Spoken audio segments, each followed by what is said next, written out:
Hello and welcome back to How to Connect with Humans. This is Series 3, Episode 3. Hello, Wayne. How are you? Hello, how are you? I'm good. I'm more than good. Good. Are you good? I'm very good. That's very good.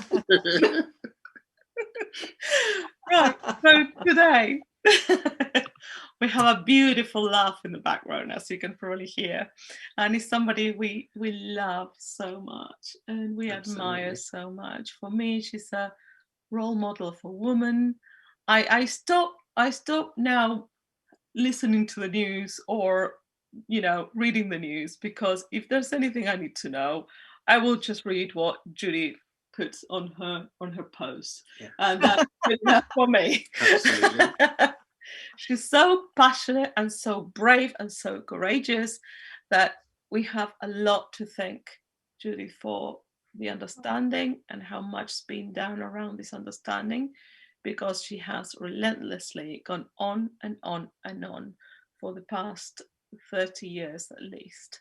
Um, Judith Sedgeman has been one of the people that had Sid Banks after he had his epiphany and he came to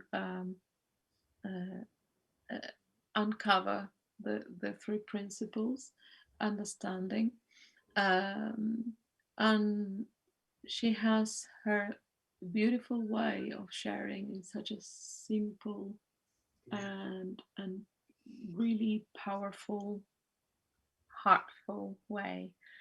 So Oh, as we were talking with Judith about, she's very passionate about working with women in her community, and so she decided to call this episode um, "Heal Yourself to Find Your right, Heart." right. So hello, Judith, and thank you so much for being here. Oh my gosh, it's a pleasure. You both are very inspiring, and I'm very thrilled that you're doing uh, this show, or I guess I don't know what to call it exactly, but it's a program, and it's a wonderful thing to offer just free to anybody, and to bring in so many wonderful speakers. I looked at your list and I thought, oh, I feel very honored to be part of it. So thank you. I really appreciate it. And it's funny because when I named this, what occurred to me was the title. So I said, okay, well, that must be what I'm supposed to talk about. And I had a friend who saw it on, I think, Facebook and said, well, what do you mean heal yourself? No one's sick, the whole point of innate health. And I said, well, but people think they are. And so when I say heal yourself, I don't mean that you're something wrong with you that you have to fix, but for the way we think about ourselves. And kind of where I got this from is I often when I work with, I have some clients, believe it or not, who sign up. I don't offer this out loud, but people have heard about it word to mouth. It sign up and say, can we read the missing link together?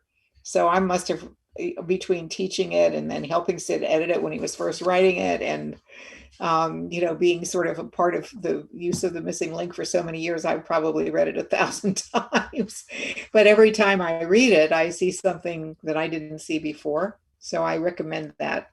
And I remember Sid one time at a training, somebody said, I reread the missing link last night, and I think you must have put out a new edition because I don't remember half the stuff that I saw in there. And Sid said, I'm a Scotsman. You don't think I'd write a book that can only be read once? I thought that was so cute. He said, you didn't have to buy a lot of books, just keep reading the same book. So anyway, I thought that was very sweet. But the reason that the passage in Sid that kind of inspired me for this title is towards the end of the book, and it's in the passage on wisdom, the chapter on wisdom. And I'm just going to read to get us started just a little bit, because it's kind of the theme of what I'm going to be talking about. So, no one can give away wisdom. A teacher can only lead you to it via words, hoping you will have the courage to look within yourself and find it inside your own consciousness, beyond the word. The wisdom humanity seeks lies within the consciousness of all human beings. trapped and held prisoner by their own personal minds. Wisdom is not found in the world of form, nor in remote corners of the globe. Wisdom lies within our own consciousness. Only you have the golden key to your soul and the wisdom that lies within. Isn't that beautiful? Only you have the golden key to your soul and the wisdom that lies within. Those who refuse good advice cannot be helped. Good advice is seldom welcomed in the mansion of a fool. Anyone who tries to force learning on such a person is indeed a fool as well. To find wisdom, elevate your consciousness. Seek a grateful feeling for what you already have in life. Gratitude and satisfaction have wonderful effects on our souls. They open our minds, clearing the way for wisdom and contentment to enter. Once you become grateful, the prison bars of your mind will fall away. Peace of mind and contentment will be yours. And so when I use the expression, heal yourself, that's really what I'm talking about, is that we can change ourselves. No one can change anybody else. The best and most eloquent people in the world can't force another person to change, and can't talk them into it. You can't persuade people to change. You can't, we call ourselves teachers, and it's really not a very good terminology for me. All these words that we use, teacher, coach, presenter, that to me, those don't make sense, because what we really are is facilitators of the love that wakes up the love in other people. And when that wakes up, they heal themselves. And that comes from within them. And so many times people say, well, I'm so grateful to this teacher or that teacher, but really it was just that in the presence of that particular person, they woke up. And so it's not the person who was there, it was you at that moment who woke up. And maybe that person was particularly kind or loving or connected to you, and it helped you to calm down. But we all find it for ourselves. And we all have it. So we don't have to look too far, but we have to look deep. And I think that this is really, really increasingly important. I mean, it's now just the way the world is now. There's so much rancor and distrust and anger and prejudice and I would say arrogance. And it's really, the benefit of the doubt factor has gotten tiny. I mean, when I was younger, there was a time when, a lot of people gave other people the benefit of the doubt. If somebody said something unpleasant, somebody else would say, oh, well, they're just they woke up on the wrong side of the bed. It's not a bad, don't take it seriously. And now somebody says something unpleasant and it makes headlines and everybody screams about it and they're a terrible person. And, look at that. And it just seems as though we've come to a crisis in human relations that we've never experienced before. Now, maybe that's just because I live in the United States, but I think it's happening in a lot of places. So I see the real need for people to just get quiet and feel connected again, to feel plugged into the human race. And not to be asking themselves what makes me different, but to ask themselves what makes us all the same. And to find that the human heart, if you dissect a human body, you really can't tell one person's heart from the other. You can't tell one person's nervous system from the other. You can't tell one skeleton from the other. That the structure, the underpinning of our human experience in form is the same. But the way we express it is different. The way we express our own interpretation of being human is different. But the tools that we use to do that is the same as everybody else's. And that's the common ground that we're kind of we've gotten away from, in my mind. And that common ground is really, you know, at the essence of it, it's love. But deeper than that, it's the universal formless consciousness that connects us all. That's even before the experience of love. You know, consciousness is almost like it's just the force of life. And so that's for people to really rediscover the human heart. It means going beyond all the thinking that we've done about who we are, what's wrong with us, you know, what's wrong with other people, why this is happening, why that's happening. That's just the personal mind playing on the playground of making up anything and seeing it as real in the moment. But deeper than that, there's just the incredible, awesome, joyful experience of just waking up in the morning and being alive again, you know. And so that's kind of what I meant by heal yourself.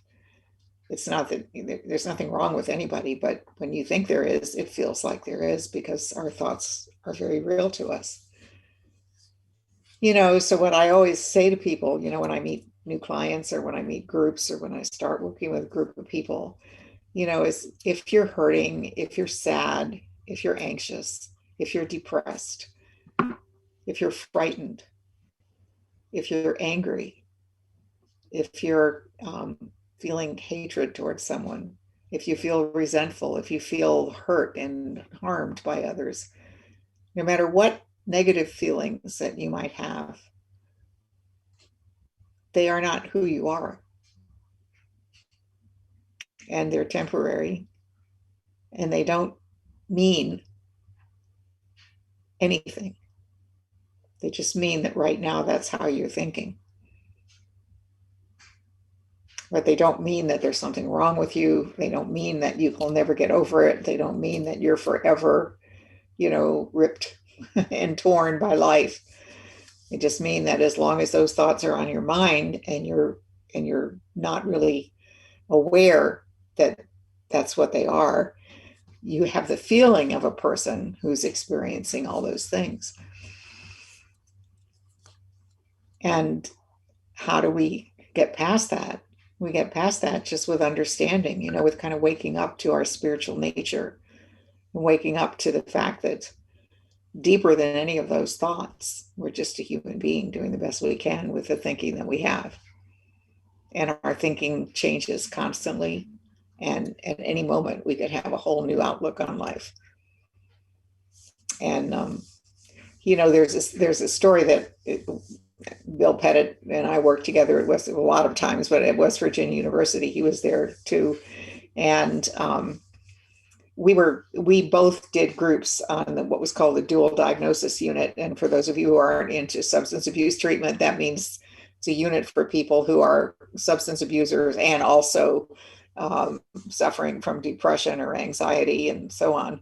It's so funny that the person who started the Betty Ford Clinic in the United States, whose name was Dr. Persh, was kind of a sarcastic guy. And he gave a talk one time about starting this dual diagnosis clinic, you know, for alcoholics who are also depressed and anxious. And he said, well, I don't understand what the big deal is. Of course, they're depressed. Alcohol's a depressant. Which it is that, you know, but nonetheless, it was kind of like people were shocked that he would say those words out loud. But nonetheless, that's true that the two often go hand in hand. Substance abuse, obviously, people don't abuse substances if they're feeling terrific already. So at any rate, on the dual diagnosis unit, the biggest need that West Virginia University had was for people who would do groups. Because that's what they did all day with people, is they'd go from group to group until their doctor showed up for a few minutes or they slept or whatever. Oh, it's time to go to crafts and arts and stuff. And so both Bill and I did groups there. And I was sitting in on one of his groups with him because I was going to cover for him the following week. I think he was just going somewhere for a little vacation or something. And I said, fine, I'll do your group while you're gone. So they didn't have to get somebody that didn't know the principles to do the group. My biggest fear was they'd have a setback, you know. So I'm sitting in with him on his group, which was in a different part of the building, closer to the regular psychiatric unit than my group was. And uh, as we're sitting there in the group, we had just started actually, and we were talking about how people can change, how easily people can change. Because these are people that were really down on themselves. They've been beating themselves up for years, and they've failed, you know, rehab a lot of times, and so on and so forth. And we were saying, you know, there's never too late. You never know when your whole world could change with just one insight and how thought works. And they're listening, but you know, you can tell they're thinking, oh man, but I've tried so hard for so long, you know, and they're just really down on themselves. And all of a sudden there was this huge commotion out in the hall. I mean, the sound of things being thrown and shouting, and you know, somebody was screaming when it was kind of incomprehensible, but this very angry voice. And our group got very frightened because we were kind of shut in a group room. There's no way out except through that hall. And so they were kind of scared. So Bill Pettit got up and walked out there to see if he could help, because it had to be something involving a patient. And it was so funny because we watched him walk out the door, and then this huge brute of a guy, I mean, a great, big, strong guy, appeared, and you know, was actually holding a chair like he was ready to hit somebody over the head with it. And he saw Dr. Pettit, and he stopped, and he put the chair down. It was right in front of the big picture window that we had that looked right, so we could see the whole thing happening. He puts the chair down, and he says, "Oh my gosh, Dr. Pettit, I didn't realize you were up here. I'm so sorry. I must be disturbing your group." And he sat down like a little lamb and waited for security to come. And Bill stayed with him until they came. And he kept saying, "I'm really sorry. I didn't realize you were here." And then when the security people came, he apologized to them and he said, "I'm really sorry." He said, that doctor there, that's Dr. Pettit. He's the person that admitted me to the hospital yesterday. He was such a kind man. He was so nice to me. He showed me so much respect, and look what I've done. I've disrupted the whole thing here, and I'm really sorry. And our group was like bug-eyed. You know, I stayed behind with the group when going out in the hall, but we could hear the whole thing. And you know, they're like, "You must be kidding," because they saw in real time that was true. Here was a guy who was totally, completely in a mad frenzy of anger and resentment and fury. And he saw somebody that he recognized, who he cared about, who cared about him, and he just stopped.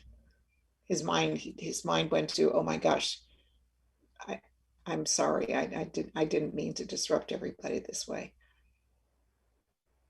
And when they saw that, I said, "This is the best group ever," you know, because your patient just taught it. You know, we could just sit here and drink coffee for the rest of the group. And, and it was so funny because even the patients laughed and said, yeah, I mean, we can't really argue with what we just saw. You know, I guess you got a point there. People do change on a dime. And, you know, all of us have experienced it, but it's such a natural part of life that we forget. So when we're caught up, you know, in whatever it is we're caught up in, it doesn't really matter, whatever makes us feel bad, when we're having those thoughts, when we're caught up in that, it feels like forever, and it feels like we're stuck, and it feels like there's no way out, and we feels like there's going to be so much work. How are we ever going to get through this? And then when you see how easy it is, you know, just in front of your face, you realize, oh wait, you know, you start to remember times. And we even, excuse me, had people in our group that said, yeah, you know, when I was in high school one time, you know, I was really mad at a teacher. And then, you know, I was sitting in the gym and I thought, why am I wasting my time being mad at the teacher? She's a teacher. She has a right to say what she wants. And he said, and I really did just change my mind about her. And, you know, they'd remember times that they had done the same thing. But we all forget it when we're upset. We don't remember the times that we've been upset or in a terrible space before and gotten over it, because our thinking is very real in the moment that we're in. So until something triggers, a new thought, we can be stuck for quite a long time.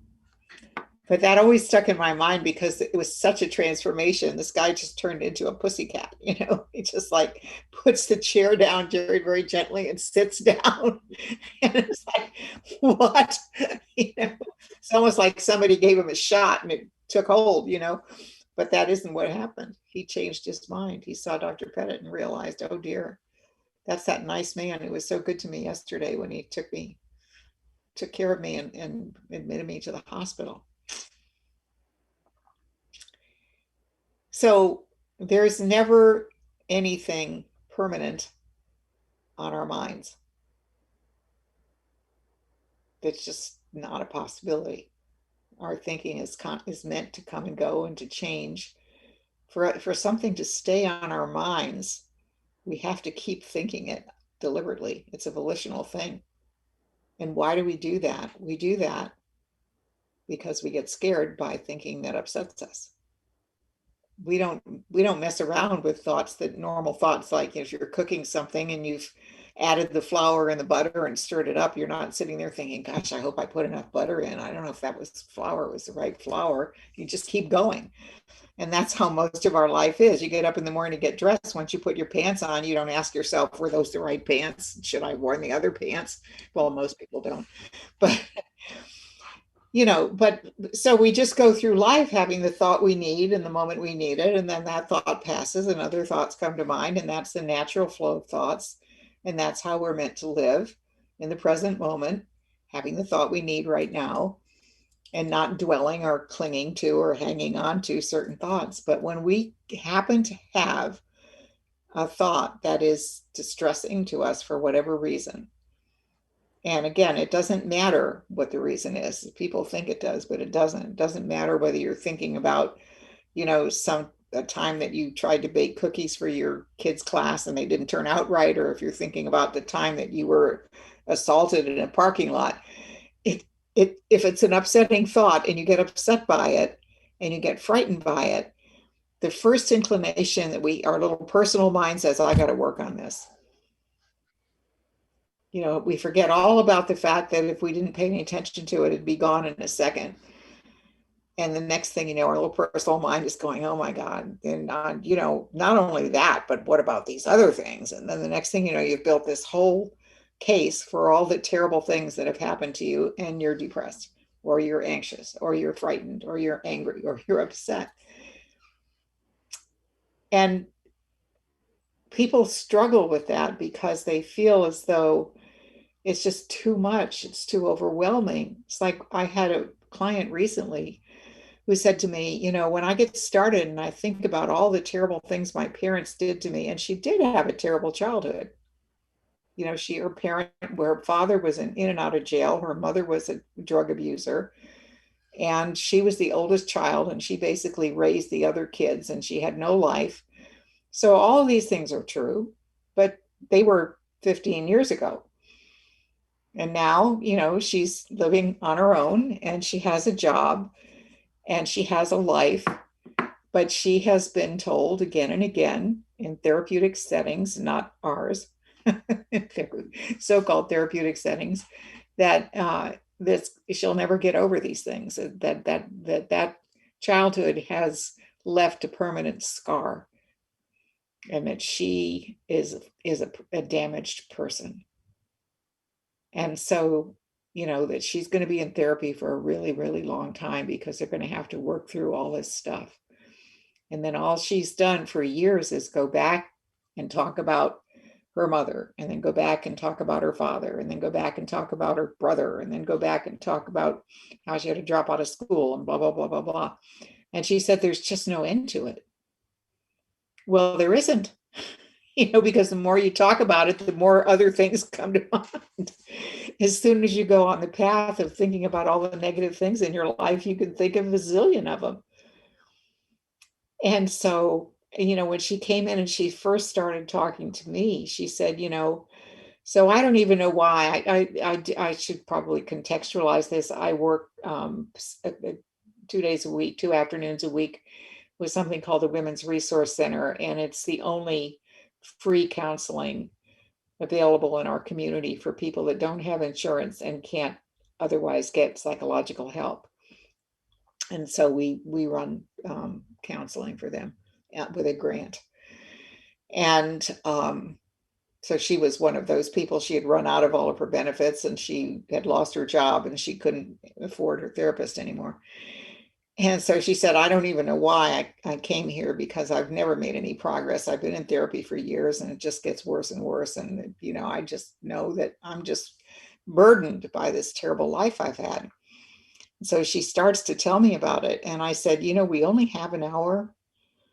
And I feel as though if you start telling me this story, it's going to be like 5 sessions before you get through even the outline. And, we're only allowed 10 sessions with our clients. And so, unless you really feel that you must tell me all this, I'd love to tell you a little bit about what I do. And she said, well, how can you work with me if you don't know all these terrible things? And I said, trust me, I mean, you're a human being and you're starting to tell me something that I've heard before. You're not the only person that's had a terrible childhood. And that's not what I want to work on with you. I want to work on how to have a good life now, how to start today and be different. It doesn't matter what happened in the past. She said, well, of course it matters, because it's left a scar on my psyche. And I was like, where's that? Your psyche? She said, well, you know what I mean. It's not like, and I said, well, then where's the scar? And she's like, well, you know what I mean. I mean, it's messed up my mind. And I said, no, it messes up your mind every time you think about it. I said, when you came and introduced yourself to me before we started talking about why you were there, you were kind of like, just like everybody else, right? You were reading a magazine in the waiting room, and at that moment, you weren't thinking about your past and you weren't suffering. Now you're suffering because you brought it up. She said, well, you're supposed to do that in therapy. My therapist told me if you don't cry during therapy, you're not making progress. And I said, well, if all I can say to you is if you do cry while we're talking, then I'm not making progress and you're fine. I'm just missing it. So she said, you're really weird. And I said, no, I'm not. I'm just like a fortunate human being that knows that you're not broken, that the past can't break you. And it's really funny because by the end of that first hour, she was asking like, well, nobody ever told me before that it had anything to do with me, my thinking. It's like, she had just glimpsed that one little thing that I'm thinking about this stuff. And I feel different when I'm thinking about it than when I'm just thinking about like picking out bananas in the grocery store. And I never really noticed that before. I thought I was always depressed, but I realize now that I'm only depressed when I'm thinking the depressing thoughts. So she was halfway there in my mind after just that. As soon as you see that, as soon as you're onto yourself, you're on the journey towards peace of mind. Now, you may have a lot of thoughts that keep cropping up and you may get discouraged because some of them you still feel you should do something about or whatever. I'm not suggesting that everything's a miracle. And I'm not even suggesting, for example, that man that was in the hallway at the psyche unit was cured, when he saw Dr. Pettit. He just had a moment of realization, but it gave Dr. Pettit something to work with the next time he was going to talk with him. So you build on that. We keep talking, we point out the health in ourselves and other people and don't talk about the unhealthy things that we can do with our own mind. We don't go into that because as long as we're not doing it, it's not unhealthy. It's just a memory. So the way in which we find our heart and soul, our spiritual nature as human beings, is through the realization that the only person that can hurt us is us. No one and nothing can hurt us. We were born to thrive and survive. But we can innocently, without meaning to, without any intention, accidentally, and sometimes with encouragement from well-meaning friends or therapists or whoever, hurt ourselves by dwelling on the thinking that creates pain for us. And yet, in the moment we decide, you know what, I've had those thoughts enough times, I don't need to be thinking them, they have nothing to do with the present moment. As soon as you have a thought like that, you're free. No matter how bad the past was.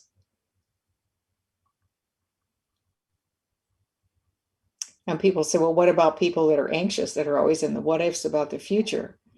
Well, you're also free if you realize that the future hasn't happened yet, and you come to the sudden realization that nothing you made up has ever been what happened. And somehow you've gotten through all these surprising things that happened that you didn't plan for because your wisdom kicked in when you needed it. And people are always shocked to discover that too. I had a client just yesterday, actually, she's so cute. She's pregnant with her first child, and she has made up every scenario in her mind that could possibly go wrong with a baby. I mean, it's like there must be a book somewhere about all the terrible things that could happen to your baby. I've never seen this book, but it's like if there is such a book, she read it a couple of times. And so, it's like, what about crib death? What about, being allergic to formula? What about too much sunlight? What about not enough sunlight? What about, and she starts in this thing. When she first told me she was pregnant, she's all smiles and happy because she really wants to have a baby. But then she starts saying, but the thing is, I'm almost 30 and I've never been around children, and I'm an only child, and I don't know anything about babies, and I'm probably going to mess this up. And you see what people do. And I said, what about just being thrilled that you're going to have this new little life to hold and love and nurture and take care of? And the baby will never judge you, because babies don't know what you're supposed to do. So it's not like the babies come in with a little handbook that says the perfect mother would have done this, this, and this, and my mother didn't do that. That's what you make up later when you've seen a psychiatrist about it. But I said, little babies, whatever happens is fine with them. It's like, okay, she's coming, she's going, she went to the store, somebody else is here, that's okay. They just accept life in the moment. And I said, it's really hard to mess up motherhood. It really is, because they love you and you love them. And love is the the lubricant of human relationships. So she's like, well, yeah, but I really have to plan, and learn. And I'm going like, no matter what you plan for, it's not going to be what the first thing that happens, And I said, for example, when I first had a baby, I had really long hair, and I really liked my long hair, and I'd had it for years. Kind of a hippie chick, actually. So, and so, but I was working, and I did have somebody that took care of my child while I was at work. So, but I had to be on a schedule. And so the first time I picked up the baby to give her a big hug and a kiss before I went to work, she spit up in my hair, and I was like, oh my God, I can't go to work with spit up in my hair. And I had all this hair to deal with. So my way of dealing with it was to cut it. And I've never had long hair since then. But, and I said, now it never dawned on me that the biggest problem that I would have as a young mother is that my child would spit up in my long hair, but that's what happened, and I had to get to work. So I got the scissors and I just kind of made a little, when you cut the ends off long hair, you can't mess it up too bad. And then I went to the hairdresser later, but, I just had to laugh, and she started laughing, and she said, oh my gosh, she said, that would be terrible. And I said, no, it's not terrible. That's the thing I'm trying to tell you, is that whatever happens in the moment, we deal with it. If we've planned for it, we don't deal with it, because we can't remember our plan when we're upset. And then we think, oh my gosh, I planned for this and I don't even remember what I was going to do, instead of looking to say, well, what would make sense to do right now to solve this problem? And this is the ease of life. What we're sharing with people and what we need to see for ourselves is, it's just not hard. Life, we weren't given life so that we could suffer. When you think about it, like, what angry deity would put us on earth and say, I want to see these people really be miserable all the time? That's just not how life works. We're here to find our natural default setting, which is joy and ease and comfort in the present moment. And you can't be scared in the present moment, because in the present moment, you know exactly what you're doing. And even if it's terrible, even if you're solving a really, kind of terrible situation, you just deal with it, because that's what we do. And the only time we get upset about it is afterwards, when we try to tell somebody. There's a wonderful book that I used to, when I was teaching in graduate school, I had to do a lot with the neurosciences because I was teaching graduate students and I couldn't just teach the principles and get a course approved. And so but I did discover that neuroscience is a very rich resource for all of us, because it really points to a lot of things that we have the answers to. So, but anyway, there's a wonderful book that I used to assign. It was written by a scientist at Berkeley, whose name is Robert Sapolsky, Sapolsky. And the book is Why Zebras Don't Get Ulcers. And he goes through all of the systems of the human body and what the release of stress hormones and the chemical changes that human stress and distress cause in our minds that affects our nervous system and then affects our organs. And the reason he called the book Why Zebras Don't Get Ulcers is he starts out by telling you, that if a zebra is being chased by a lion, all of these acute stress reactions happen, so his whole body is geared up. He's a nervous wreck. He's running like crazy. He's panting and, he's scared to death. But if he gets away from the lion and the lion just gives up and walks away, he just starts grazing again. He doesn't call 6 zebras and say, oh my God, you won't believe what happened to me. This terrible lion was coming, he had big teeth and it was chasing me and I was so scared. And then he doesn't, call his mother and say, oh my God, you never told me what to do if a lion chased me. And now I'm terrified because there's going to be lions everywhere. I'm going to have to face this again and again. This is what we do to ourselves. It's just, and I love that book because it's so funny. Every time I get worried about something, I think don't be a zebra, or do be a zebra, because, that's the idea, is it just, when it's over, it's over. While it's happening, you do the best you can. If you live, you're great. If you don't, you don't care. So, and I think that's the thing that we forget. What's the worst thing that could happen? Well, something could kill us. Then you're not going to be calling 6 friends and saying, oh my God, this thing just killed me, because you're in another world. So, we forget that we have the resource of free will. It's a gift and it's a curse. It's a gift because we can use our free will to change our minds. And it's a curse because we can use our free will to think as long as we want to about anything we want to think about, with no restriction. And, it's a lot of people really suffer for years over something that has long since been over and has no bearing on their current life now. And yet they feel broken and hurt and pained. And the only person that can really help them is themselves. That if they can't find the healing thought, the thought that sets them free, nobody can talk them into it. But when they find it, they're free. It's like, just like that. As soon as you're onto yourself, you find that deeper place within yourself, and you start to look within your own consciousness, and you find wisdom, and you find peace, and you find love, and you find your true nature. If that makes sense. So I should really stop and ask you if you have questions, or if anybody would like to share something. because you probably have a lot of wonderful things that you would like to share as well. Yeah, but we're gonna start unmute let people unmute themselves. And when you were talking about this, and we were talking before about this beautiful podcast, the series that you're doing with Chris Heath, and you decided to call it Psychology has it backwards. backwards. Yeah, so we thought, Chris and I said, we're too old not to just say it like it is. So.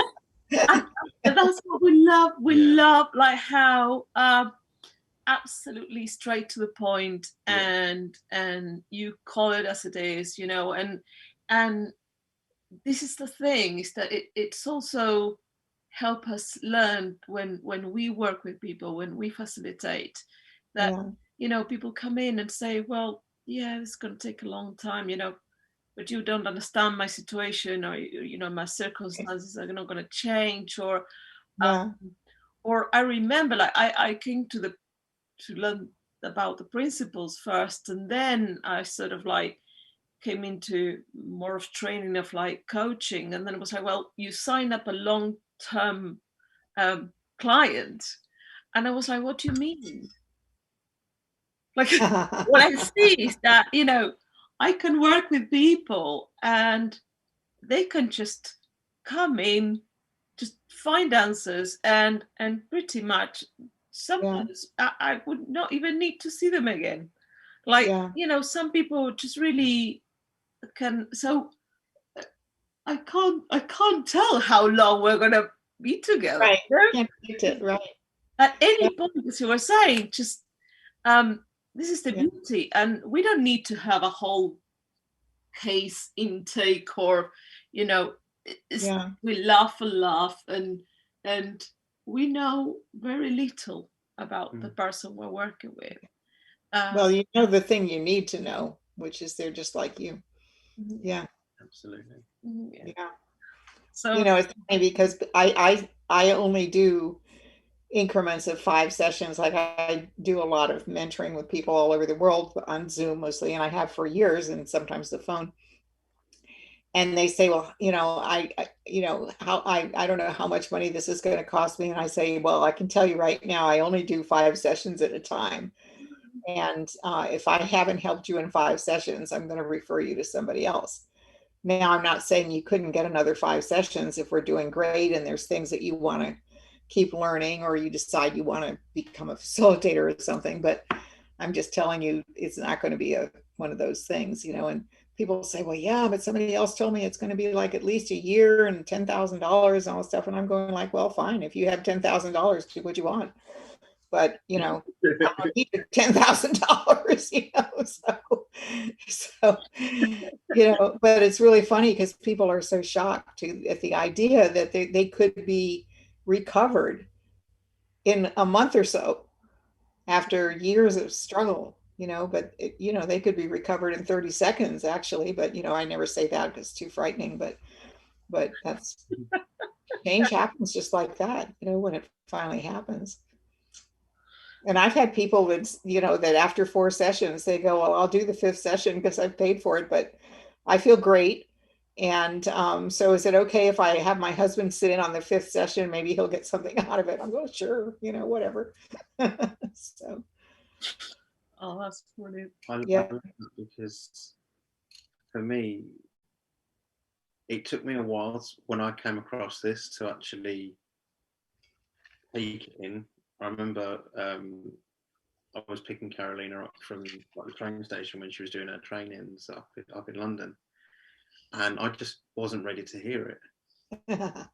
And I was just kind of rolling my eyes and just, not really taking it in. But something inside me at some point just clicked and was just like, there's something in this. There's the substance. And now I can't even see a different way of being. Yeah. Like when I was younger, it was all kind of, oh, you need to be this way, you need to be that way, you need to be angry all the time. And now I'm just like, no, you don't. Yeah.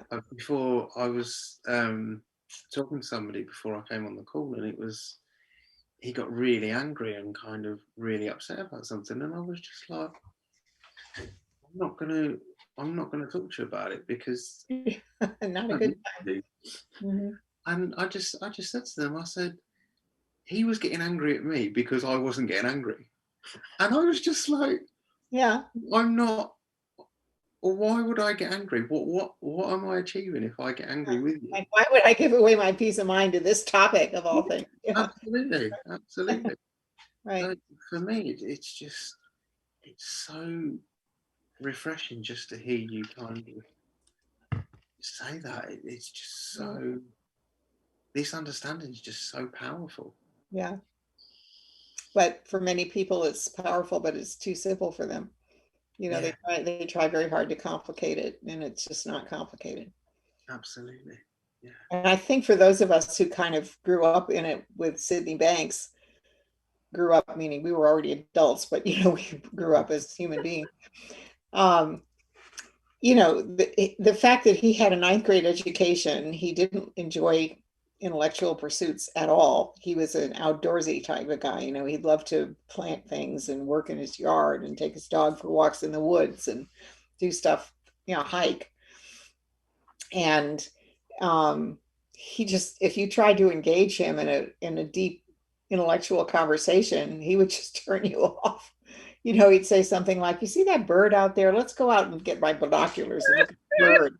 You know, and people would often be put off by that, you know, because they'd say, I spent all this money to come up here to Salt Spring, and all Sid wants to do is take his dog in the woods and have me come with him. And, you know, but that was the point. Is get out of your head, get back in your heart, get back in life, get back in the present moment, and then see what you see for yourself. So it was interesting. That was an interesting aspect of Sid. I am gonna see. So please just either put your hand up or unmute yourself, or you can always write your question on the chat if you don't want to ask it yourself. So feel free to do that now.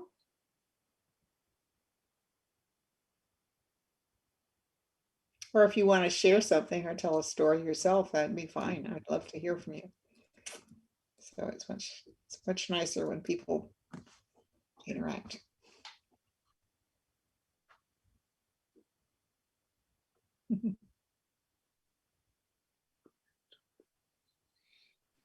Hi, Judy. Hi, how are you, Claire? Yeah, I'm good. I loved what you were talking about, and the, you know, that scenario when oh God, I've forgotten now what I was going to say. Okay, take your time. You were saying about, you know, the example with Bill Pettit and the man, and just sort of realizing like that. And oh yes, that's it. And the other girl who had been told for years that she'd had, you know, she was broken and, you know, wouldn't ever be fine. Yeah. I mean, it's just, that is how it is. I mean, I work, I'm a nurse, and you know, people get diagnoses all the time, and there's more and more things being diagnosed. You know, more and more conditions in mental health being sort of diagnosed. And there's a pill for everything too, because pharma's got a part of it. Yep. Yeah. But it's sort of hard, you know, if you're working in that area, but you also see sort of like the 3P sort of way, how to sort of incorporate that, because I'm sort of more sold on the 3P way. And so you're wondering? Well, you know, I sort of struggle with it at times, you know, because it sort of goes against the system in a way. Yes, it does. It goes against the system. Yeah. You know, it's funny. I had a funny experience with that when in the last 5 years, I've had 2 knee replacements and my shoulder replaced. So I'm totally bionic now, and I can move and everything's great.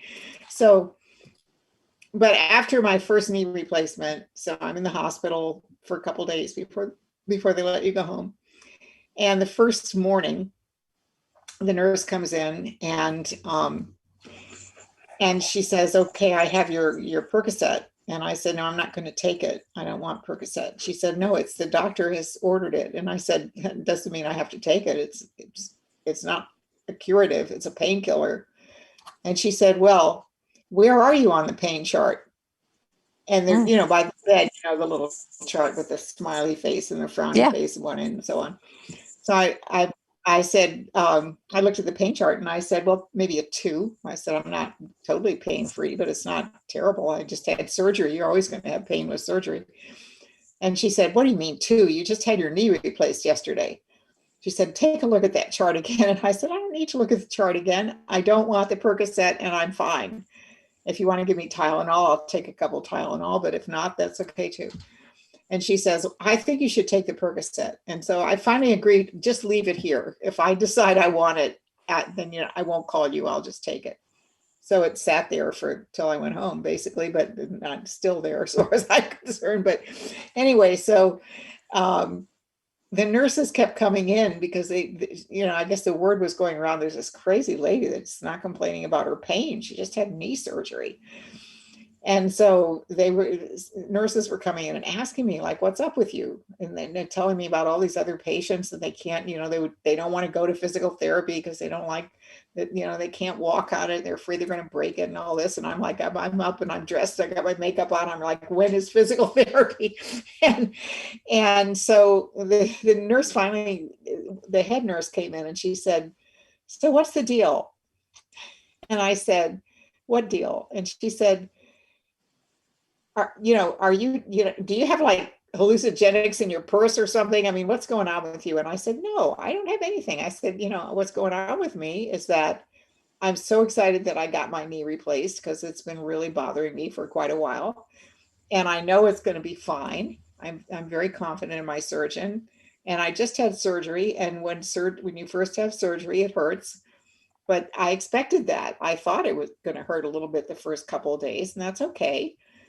You know, it's surgical pain. It's not a big deal. And I don't like to take things that I don't need to take because they mess up your system and they make it harder to feel good. So I don't do that." And she said, "Well, but doesn't the pain bother you?" And I said, "You know, pain is pain and suffering is thinking about the pain." And she said, "Well, how could you not be thinking about your pain? You're in the hospital." And I said, "Well, for example, until you came in, I was reading a book." You know, and when I'm reading the book, I'm really interested in this book. I'm not thinking about my pain, you know. So I said, "You know, if you want me to think about my pain, I can think about it now, but as soon as you leave, I'm going to stop thinking about it." So they got very confused by this. And so when I checked out of the hospital, the head nurse called me about a week later at my house. And she said, "So I looked you up and I saw your website." And she said, "So you didn't tell us that you were a psychologist and you do all this work." And I said, "Well, yeah, I wasn't. Oh, you know, you were the nurse. I was just a patient." And so they invited me to come to a training for the nurses. And I said, "Look, I used the pain chart that they, you know, I used the little faces from the pain chart and talked about states of mind. And I talked about the fact that when somebody comes in and says, 'Where are you on the pain chart?' you're going to look at the pain end of the chart because the person has just instructed you to look at the pain part of the chart." Yeah. So I said, "What do you think would happen if you went in and asked, where are you on the smiley face chart?" And they were like, "Well, we never thought of that because we're there to give them a pain pill." And I said, "Well, what if you were there just to see how they were doing relative to how they expected to do, you know, just kind of some neutral question." So one of the nurses called me after that training and she said, "You know, we have a patient here that's kind of a frequent flyer. She's here a lot. And she's had a lot of things wrong with her. And she's in a lot of pain all the time. And she's always a 10 every time I go in where, you know, there's only 5 faces. So she's always a 10. And she never, and I always go in and say, where are you on the pain chart?" And she says, "They don't even have, you know, I'm much worse than the pain chart." And she said, so I thought this is going to be the test. So I went into her after the day after your training, and I said, so where are you on the smiley face chart? And she said, by God, she looked at the other end of the chart. And she said, well, I'm definitely not as a 1. I might be a 3. Or maybe it's a 4. Wow. And because the mind is a wonderful thing, you know, if your mind is on how happy am I, you're going to pick something from that end of the chart. You know, if somebody says, where are you with the pain? You're going to go, oh God, they don't even have pain like I have. And so she said that woman was completely different. And just because I asked her a different question, and she didn't even realize it. She said she never realized that I had just asked her a different question. And she said, I must be feeling better. So this is what we know that other people don't know, is that your feelings are a direct reflection of the thing that's on your mind. And if somebody's always asking you about pain, then pain is on your mind, unless you know better, you know. And it's a really kind of it's very subtle. It's a very subtle thing, but it's true. It's like, it's really true. I used to work a lot with corporate executives, and they would have these horrendous meetings, which people were miserable, you know, because the angriest person would always dominate the meeting. And they would, you know, they'd never get to their real agenda, because they'd start the meeting by saying, who's got a problem they want to bring up before we get down to work. And then somebody would bring up a problem, and then the whole meeting would be about that problem, which had nothing to do with what they had hoped to accomplish. And I remember I went with George Pransky one time. We were working with this big hospital group in California, and we went to their corporate executive Tuesday morning meeting, because the CEO wanted us to see them all together, you know, meeting. And we're sitting there, and it was like the worst meeting I've ever been to in my life, because it was just the unpleasant people dominated the meeting. They never got to the main topic of the agenda. They did exactly what I just described. So we got out of there. We were back in the CEO's office, and he says, well, so what did you think of our meeting? And George says, well, let me tell you something. He said, if I found out yesterday that I was dying of cancer, I would really want to attend your meeting. And the CEO said, what do you mean? He said, because it really felt like forever. He's like, what? And of course, George, he had a great sense of humor. He could pull that stuff off. And he said, no, seriously, if I thought I was dying, it would really make me feel like I had a lot more hours than I thought I had, you know? So, and I'm sorry, that's crude, but there you go. And so the CEO said, well, I know, but that's what I wanted to point out to you, you know, these people never stick on the agenda. And George says, well, you're in charge of the meeting. Why don't you just stop asking them what else is wrong with them? You know, take charge to bring up the topic you want to talk about. People never think of that. You know, and so it's innocent. It's totally innocent. But life works out when we really sort of mind our own mind, you know, pay attention to our feeling state and say, you know what, whatever I'm thinking now is not going to help me, because it brought me down the minute I started thinking about it. And rather than examining it, you just leave it alone. It just disappears. And the same thing is true with pain and suffering. It's, you know, I worked for quite a long time at WVU in the chronic pain clinic. And, you know, people said, isn't that discouraging, working with people with chronic pain? I'm going like, well, somebody's got to do it, you know, because if you have chronic pain, you have to accept that it's going to be like bad music on your elevator. You're never going to not hear it, but you don't have to pay attention to it. So anyway, I'm sorry I went on and on, but.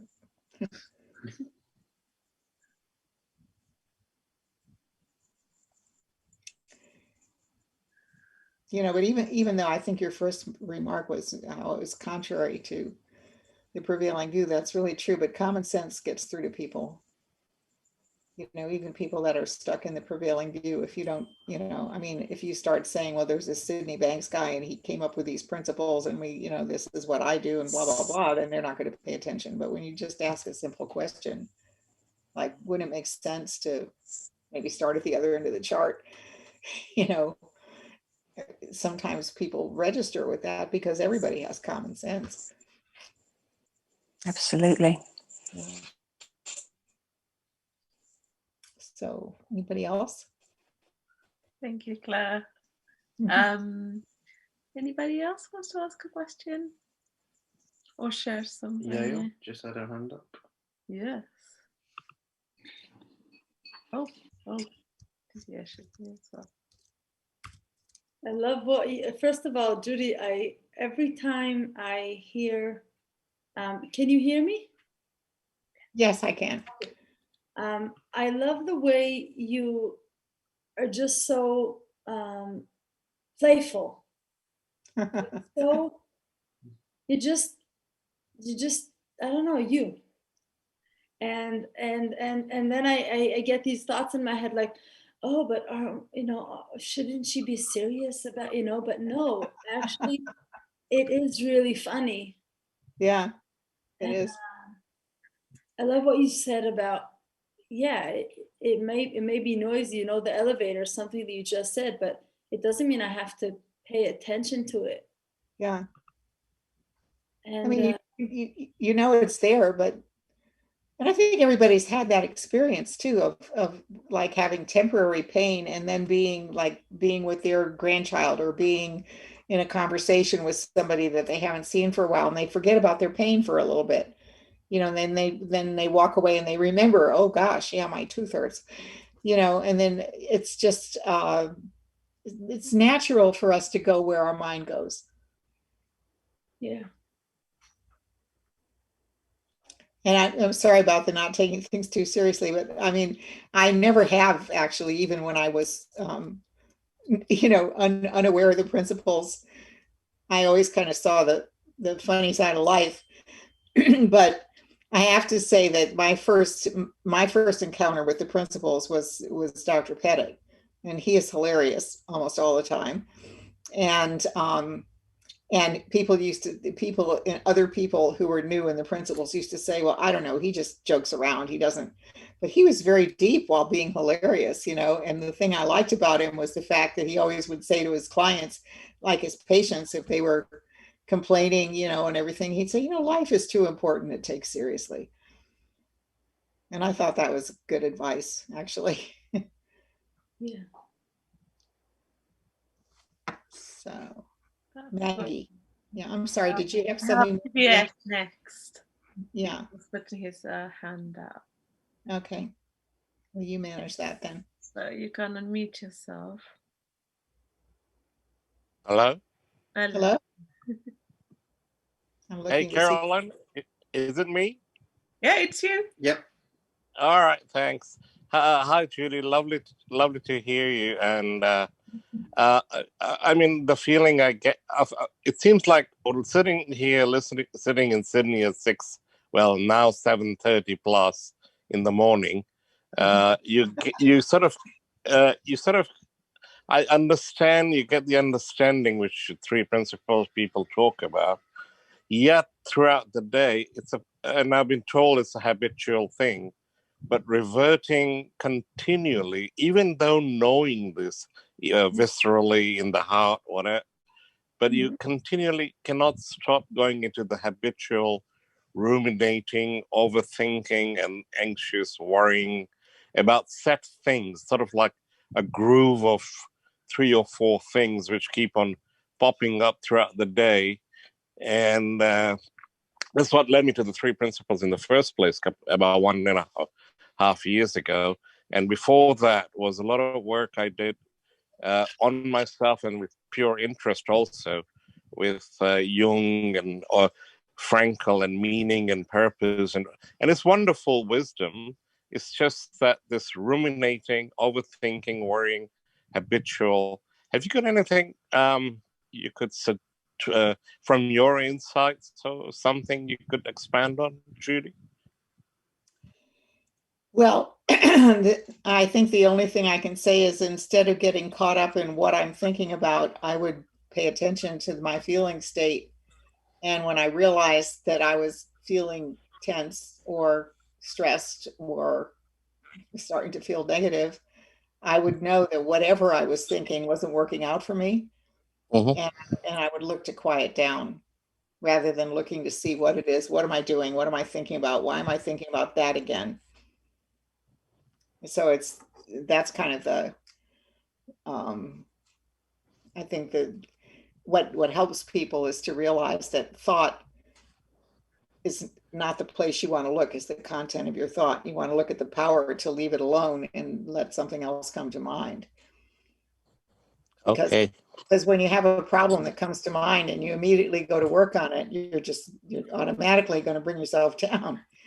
But if you have something that comes to mind and you start feeling really tense or upset, and you think, well, it's not a state of mind I want to be in. It's not where my wisdom is. It's not where the answer is going to come from. I'm just leave it alone. I'm not saying try to talk yourself out of it, because you can't, but you can leave it alone. And if you do leave it alone, then pretty soon your mind will clear and other thoughts will come to mind, and maybe the answer to whatever it was that was concerning you will come to mind. Okay. It's Thank really you. simpler than we make it, but we tend to go to work on the problem rather than accepting the fact that a problem is just something that we're thinking about that's upsetting us. Okay. Okay. Thank you, Judy. I hope that's helpful anyway. You do, yes. It's so nice to have you here. Thank you. And I think Maggie had her hand up. Did you have your hand up? Yeah. Yes, I did, yeah. You did, yeah. There you go.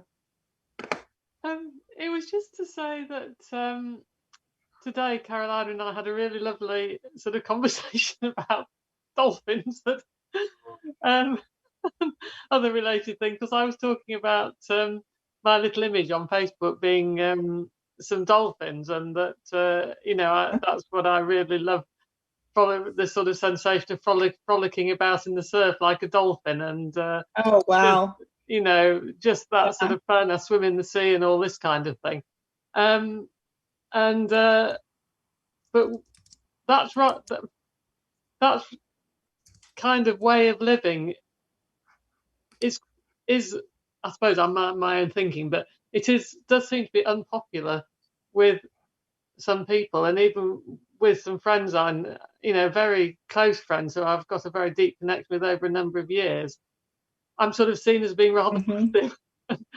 Should I really be frolicking about in the surf? Which, I'm not saying should I, because that's what they're saying. I'm happy frolicking about in the surf. Yeah. But I'm, sort of being judged for being passive, and why aren't I out there changing the world, dealing with all these awful things, which they seem to be remarkably stressed about, that really don't. Well, maybe seeing someone frolicking in the surf would cheer people up. You never know. You might be doing good work. Well, I guess that's what I feel. I feel I am, but I also feel that I getting put on the spot about it, and kind of, what do I say to the point that I'm actually worrying about the next time maybe I see them, which I know is looking into the future. It's just this idea that what I've seen of life is about ease and beauty and nature and just a much lighter way of life, and that's not for everybody, I know, and there seems, there's something almost in the way, I suppose it's almost in the way of some friendship, or it could be conflict during a walk or something, a conversation can. Well, I wouldn't think too much about it, because I think people are drawn to good feelings, whether they mean to be or not. If they don't think about it, they'll be drawn into your world rather than you being drawn into theirs. And I've maybe partially it's because I'm old, but I really don't care what people think anymore. And if somebody is judging me or angry with me because of the way that I am, then it's the way they're thinking about it, and that's their right. They have every right to think whatever they want. And I don't mind. And if I just love them the way they are and leave it alone, You know, they'll either decide that they want to come into the light, or they'll take a walk with somebody else. But you know, if that's fine, either way is fine with me. And I think the less we get concerned about what other people might be thinking, and the more we just kind of just be in the moment and be ourselves, the easier life is. And I really believe, I think that we are naturally more drawn to people who are positive and at peace, because we feel safe in that space. You know, there's something very comforting about the space of a quiet mind at peace.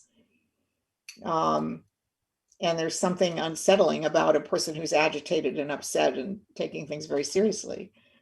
And it's like I always, you know, I used to use the example of when, especially working, I've worked a lot with veterans.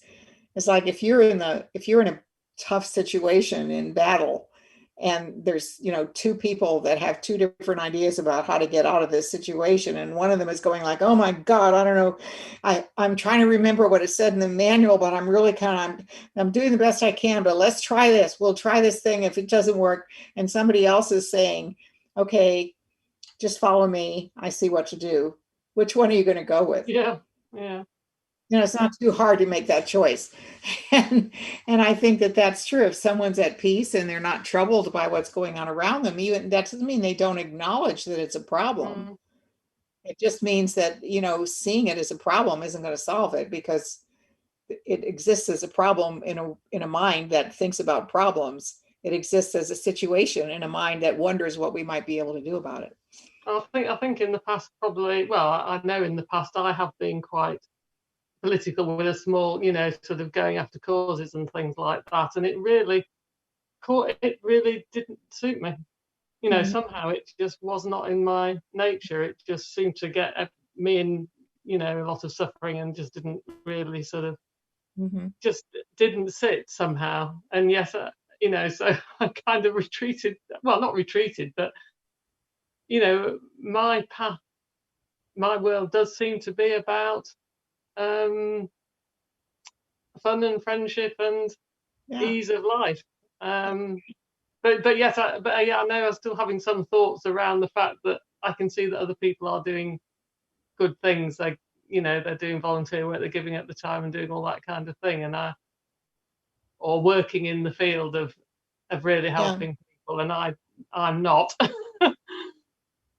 But you know, there are many different ways in which we help people. I always say every human interaction is either a positive or it's not. Yeah. You know, so to the degree that anything that you live in, the space that you live in every situation that you interact with someone, you might bring a little bit of light into their day. You know, and you certainly can't do harm. So you know, I just don't think you don't want to start judging yourself and bringing yourself down. You know, it's like, why would you do that? I would just enjoy your life and do the things that make sense to you, that's natural to you. And it always works out. You know, whatever feels right to you to do that. And in many ways, it was the sort of, you know, the discovery of the principles that really, in a sense, that freed me up to do that. You know, to see that other ways of being weren't my nature, weren't suiting me, and that, you know, this way does. Seems to be an expression of life bubbling up through me. So it is. And you know, people get over things. Yes. Yeah. You know, and people don't get over things if you keep talking to them about it. It's kind of like, you know, it's an interesting, Leslie posted something interesting about this. It's interesting, the reporting on COVID is based on deaths and positive tests rather than the huge number of people who have recovered, which is true. And I think it's, you know, it's interesting because most of the reporting is done on the news, and the news is always the exception. People forget, I used to be in the news business, so I know this, but news is not the norm. It's the exception to the norm. And so whatever you like, you know, murder is not the norm, but if a person goes through, you know, 5 days straight and doesn't commit a murder, they don't get on the news. You know, it's like, oh, Johnny didn't commit a murder again today. You know, the news is the thing that happened that nobody expected, that's not the norm. And the same thing is true when they're reporting on disease. It's the dark side that makes news, and the other side is not news. And that's, I think people take news way too seriously. Myself, I think, that's kind of even though I was in the news business and I was in it for a long time and I was pretty good at it, I always kind of, in the back of my mind, I thought, gee, we were, all we ever do is track down terrible things that happened. It's like the exception to the norm and let people know about it. Well, it's worthwhile for people to know that bad things happen in the world, and you should be, at least aware, but it doesn't mean it has to dominate your thinking. But I think sometimes because of the 24-hour news cycle now, it dominates. It used to be the news was on for half an hour every night, and that was pretty much all you could take, and now you can watch it from 24/7 if you want to. So. Yeah, even I find that if having it on the radio, it's easier because then they can't go for that long anyway. Yeah. So you don't have the visuals but there was a point during the first quarantine that I said to Wayne, you know what? I just don't want to read or listen to the news, or what I feel is that if there's something I really need to know, I will know. And I won't say, yeah, that's fine. I'll watch the news now and then, and if there's something I think you should know. I think that's a sensible thing. Yeah, exactly.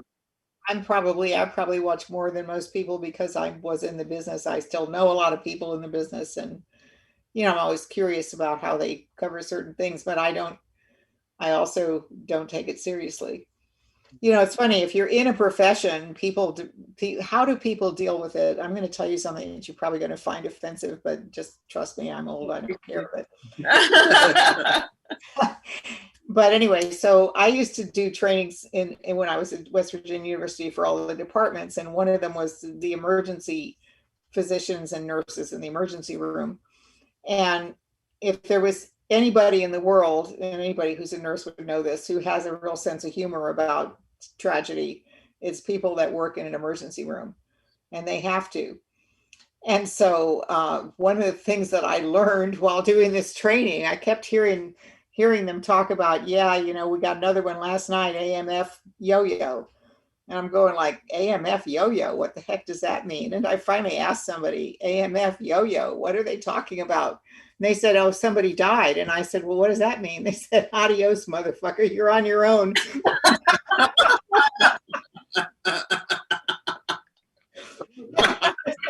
Okay, I can see how you guys survived the emergency room.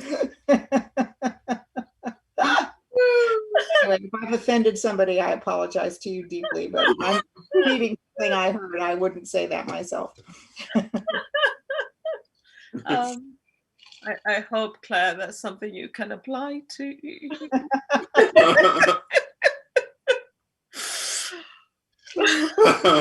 Yeah, Brad's got a thumbs up for that one. Not to forget that once they've heard it. Yeah.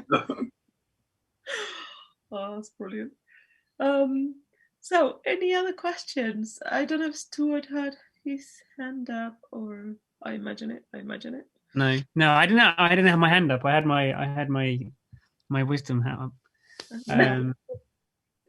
No, I think what I took really from what you said was about not necessarily positive thinking, but concentrating on the positive rather than negative. And I had depression. I've had everything. Like if there was a bingo, I'd get a house. Yeah. But what helped me get out of depression was kind of just taking a step back, or being slapped back by Steve Chandler, one of his audios, and it kind of just gave me a bit of perspective on.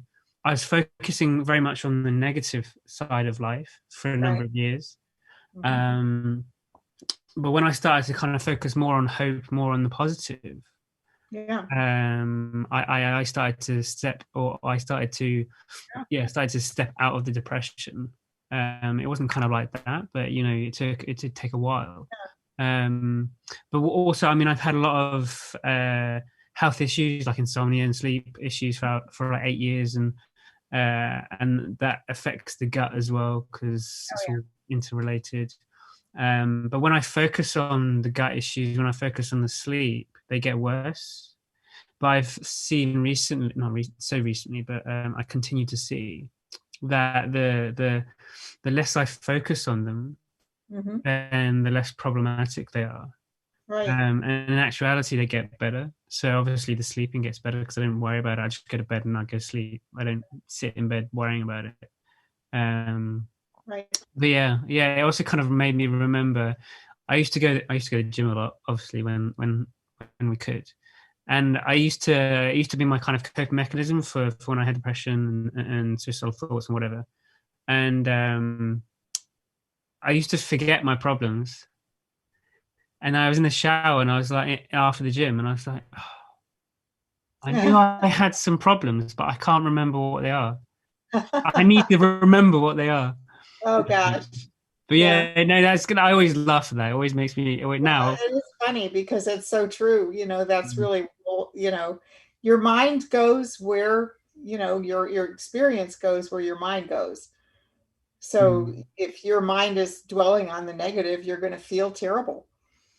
And when your mind is dwelling on something else, you're not. That's why people bring, little puppies into nursing homes, because you really can't be depressed around a puppy, and they bring them in because it gets people into the present moment, and it's a little soft, cuddly thing. It loves everybody, doesn't look at you and go, God, you're old. And, and puppies are, they just bring people out of their thinking and into the present moment. And anything that we do for ourselves that does that kind of brings us into the present moment and makes us realize I don't need to be dwelling on stuff that I can't do anything about. Then your whole feeling state changes right there with your thoughts. Your thoughts create your feelings. So it's wonderful. I was very happy for you that you're doing better. That's great. Yeah, I'm quite grateful for the principles and. Yeah, absolutely. So I just stuck into the chat the most recent podcast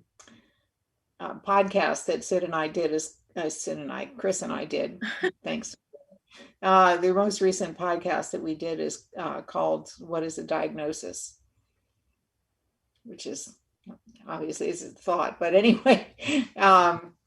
So if it happens to be, it just made me think of it because we've been talking about these things. So if you want to check it out, there's a link to it.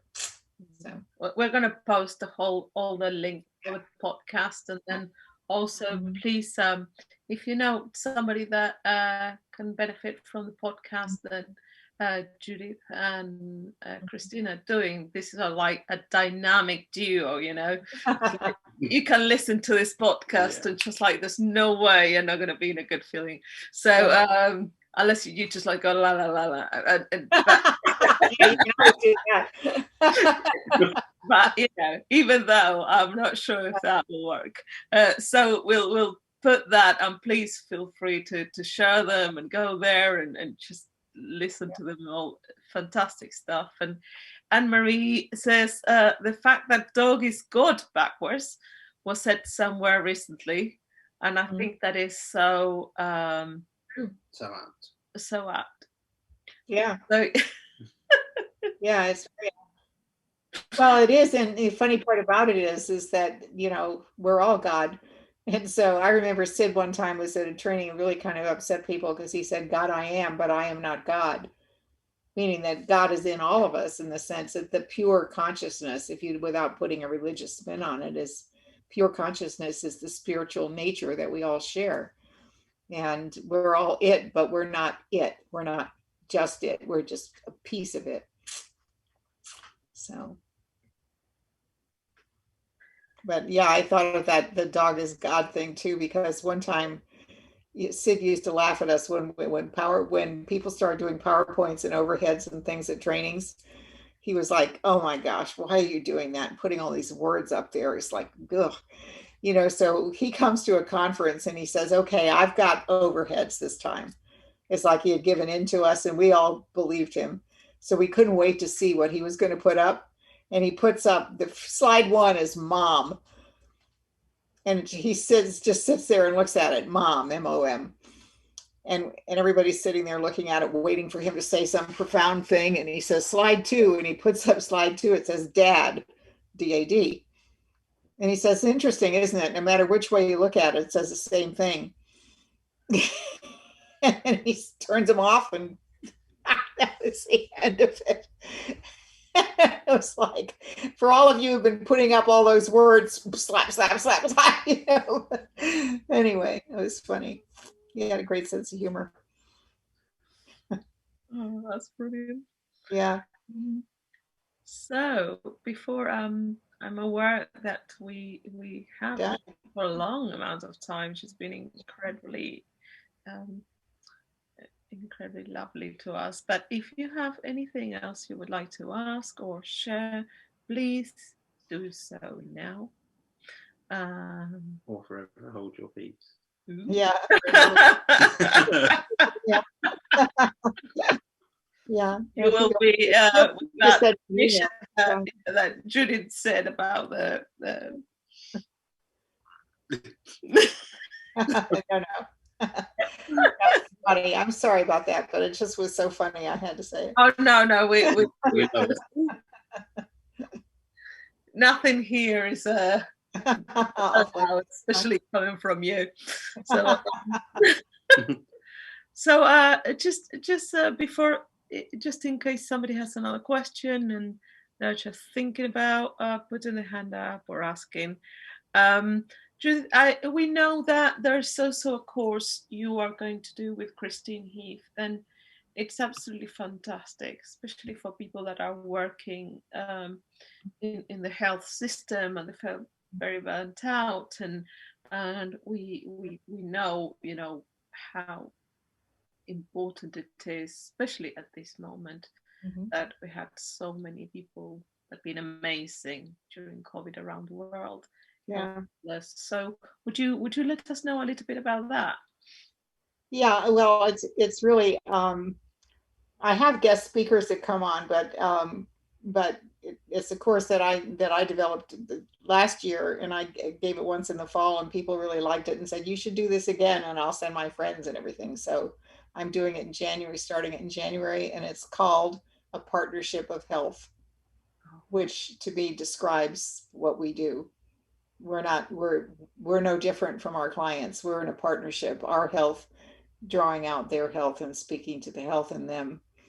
And so it's a sort of a deep dive into the essence of why the principles, why people don't burn out when they're working from that space, and how to keep yourself safe no matter what's going on around you. So I'll send you the flyer and literature and stuff. I just made a little video, which I'm going to post on my website, and you'll notice I'm wearing the same thing because I just finished it before I did this course, and then to let people know about it. So I'll send you a link to it. So we'll share that with people. Okay, thank you. In the group. And we know this course. I think you said this is it's one that is paid for. Yeah, not much. Yeah. So yeah, so there would be a fee for this one, but Yeah. I guess if people Podcast. need some help to afford it or something, Ask. they can talk to you. Ask. Yeah, please ask, because I never got into this to make money. That's not my goal. So, as you could probably tell if you saw my checkbook, but anyway. So, but you know, I really anyone's welcome. So thank you so much. Like, yeah, I think it's the same for us, but Absolutely. as we're saying, somehow the more we give, the more supported we that's have right. been. It always works out. Yeah, it does. So is there anything else, Judith, you would like to share with us or mention? Just like to thank you. Thank you very much. It's been a pleasure. The time has flown by. I'm sorry it kind of went over time. But, it's been really, really lovely being with you all, and I very much appreciate it. So, and I hope I'll see you all again in some way or another at some place and time. And thank you so much, Carolina and Wayne, for what you do. It's just beautiful. So much. Where can people find you easily? The easiest way to find me is I'll write my email address right here. And my website. So you have people just got a lot of free downloadable stuff on it. Oh, brilliant. So there you go. It's in the chat room. Freebies. So there you go. Yeah, get your freebies now. www.principles.com. And if you're watching this on YouTube, we're gonna put this link there as well. So that is, again, I'm gonna repeat that, www.3-principles.com. And it's Judith Sedgeman, and you got freebies there, so get them. And there's also a contact me thing, so if you don't want to note my email, it goes directly to my email. Right. So if you go on my website and do contact me, it'll come to my email. Thank you so much. It's been incredible to have you. Thank you. So next week we're gonna have Davida Arnold, and Davida is also there in Florida, and so we're gonna talk about Thanksgiving, because it is Thanksgiving, and though we don't have it here, we felt that it was a beautiful time to talk about being thankful and feeling. Well, just because you don't have Thanksgiving doesn't mean you're not thankful. Absolutely. So please join us next Wednesday at 7:30 GMT. We're going to post the event. Absolutely. And Wayne, thank you so much. Thank you. Always a pleasure. And we couldn't be doing this without you guys here. You're amazing. Absolutely. So thank you for making the effort of being here with us. And we will see you soon. Okay. Thank you all very much. I really appreciate you. You too. Thank you. Yes. Take care. The big hugs go. Yeah, that's very sweet. Thank you all. Take good care. You too. You too. All righty. Mwah. Mwah.